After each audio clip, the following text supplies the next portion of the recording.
We are back for another video. It's been a long time since I've done this, about a week and a half. What is up, KEMMO Cup Series fans? I'm back, got my brand new laptop and a brand new mic, so let me know how you like the audio quality and stuff below. That's why I haven't been uploading, just transitioning to a new laptop.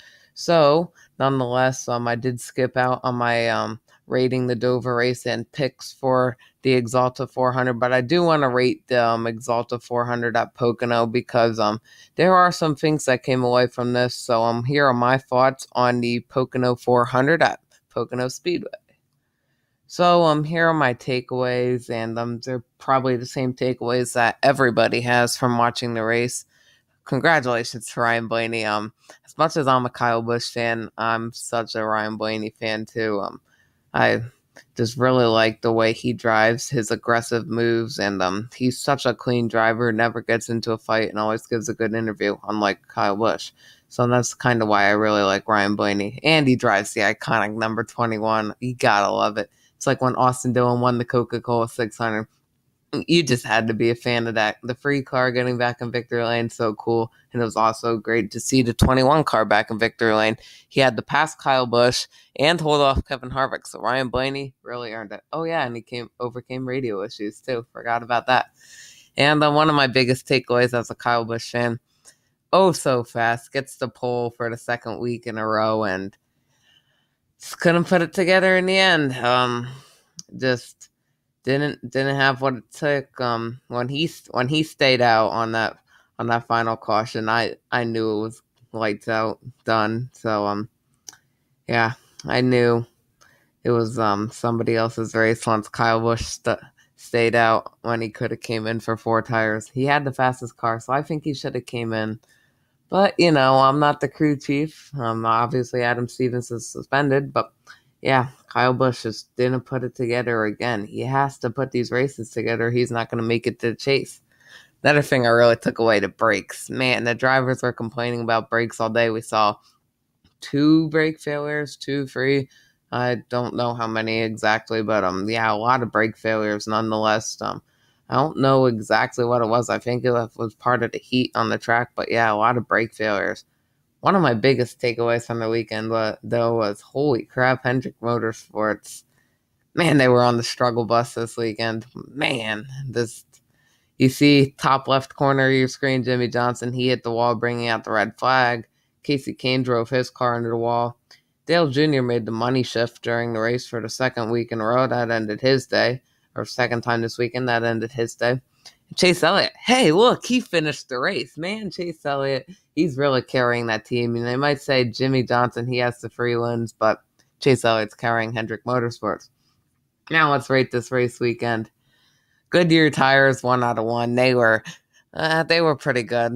Gripped the slick track of Pocono, so I guess I gotta give Goodyear tires a good rating. Because they weren't causing the drivers to get into the wall. It was the brakes. So good job by Goodyear. The stage racing, I just love stage racing in general. So it was really cool to see at Pocono. Now I usually hate it at 2.5 mile super speedways. So for me to like it at Pocono, it was pretty impressive, if I must say, that I actually enjoyed the stage racing, because usually I would have hated it, and I thought I was going to, but it was really good. Competitiveness of the racing. Now, I'm going to give it a 0.5 out of 1, and here's why. The only competition in this race was when 2 guys got side by side, especially at the end between Kyle Busch and Ryan Blaney, and then again between Ryan Blaney and Kevin Harvick. That was competitive racing. Other than that, it was once one guy got clean air, he was checked out from the field until the next caution, usually brought out by a Hendrick car. So, yeah, not a lot of competition except for when drivers were side by side going for the lead. Cautions, 1 out of 1. I expected a lot more cautions than there were. Yeah, sure, 1 red flag, but I'm going to give cautions a 1 out of 1 just because coming into this race, I expected there to be a boatload of cautions, and there really wasn't. Stage 1 went clean. Stage 2 went almost clean, but Hendrick cars. And stage 3 only had a couple cautions, so not a lot of cautions. I expected a ton of them. Pit stops, Pit stops were great across the board all day, really, really fast. So I enjoyed watching the pit stops. The only thing I must say though, Darrell Walsh Jr. with all the speeding penalties, but hey, it was his first. It was his first time in a Cup car, so he had to get used to the digital dash. I expect him to be better this week at Michigan.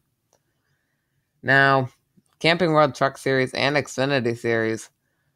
Where do I go? Let's start with the Camping World Truck Series. Camping World Truck Series rolled into Texas Motor Speedway. Now, Texas Motor Speedway, we went there for the Monster Energy Cup Series. It was a race. That's all I'm gonna say there. But yeah, I expected it to be a very chaotic race for the Camping World Truck Series, as it was, especially coming to the finish. Heck, TV didn't even know who won the race. Steve O'Donnell actually had to tweet out who won the race and the exact picture that determined it because TV didn't have it correct. So, yeah, that just kind of ruined it for me sitting there for 10 minutes. All right, who won this thing? And then the Xfinity Series race at Pocono. I really liked that. The all-driver broadcast. That race was really cool. Great to see the 22 car back in victory lane. Been a long time coming. So I actually really, really liked the Xfinity race. So 1 out of 1 for the Xfinity race. The stands being full, man, they were full for Pocono. I mean, it's my home track. Unfortunately, I didn't get to make it, but I will be going in July. So yeah, a lot of fans coming to Pocono Speedway, and come July, I'll be one of them too. But from a lot of fans that are coming to basically every NASCAR race, so I really like to see that there's a lot of fans in the grandstands, and that NASCAR actually has a future of fandom. Because if you would have looked at this race a couple years ago, there would have been like nobody in the stands. So I was happy to see a lot of people there. Anyway, I'm not going to keep rambling on and on and on. Announcer screw ups, I'm not going to count the all driver Xfinity race because those guys are drivers, not commentators. I'm only going to count the Monster Energy NASCAR Cup Series race and the Truck Series race. And between those two races, there were very minimal errors on the announcer's part. Sure, they didn't know who won the truck race, but that's not on them. That's on communication between the people behind the scenes on TV and NASCAR. So 1 out of 1 for announcer screw ups.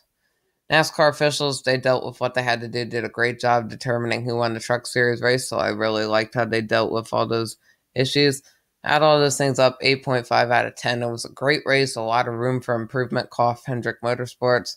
But other than that, I really enjoyed this weekend at Pocono, the Exalta 400. I hope you guys agree with me. If you don't, please comment below. I'd love to hear what you guys have to think about this weekend. And with that, thank you guys so much for watching. Please leave a like and subscribe, and I'll see you guys in the next video.